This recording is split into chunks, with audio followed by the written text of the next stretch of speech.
तुम्हाला काय वाटतं? बँकमध्ये पैसे ठेवले तर फायदा की तोटा? बँकमध्ये पैसे ठेवले म्हणजे सुरक्षिततेची हमी.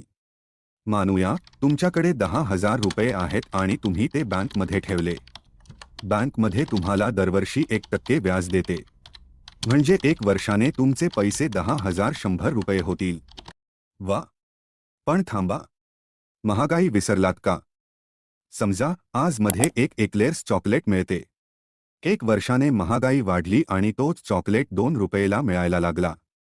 म्हणजेच तुमच्या पैशांची खरेदी शक्ती कमी झाली.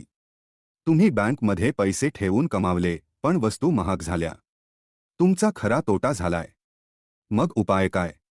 बँकमध्ये पैसे ठेवायचेच नाही का?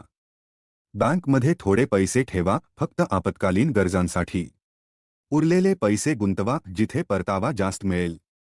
कुठे गुंतवणूक करावी? 1. शेअर मार्केट दीर्घकाळासाठी ठेवल्यास चांगला परतावा मिळतो. 2.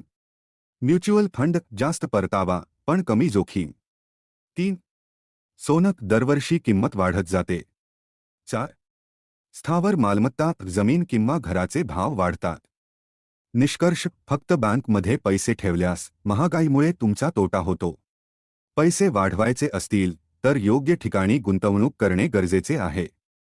स्मार्ट बना, गुंतवणुकीबद्दल शिका आणि पैसे वाढवा.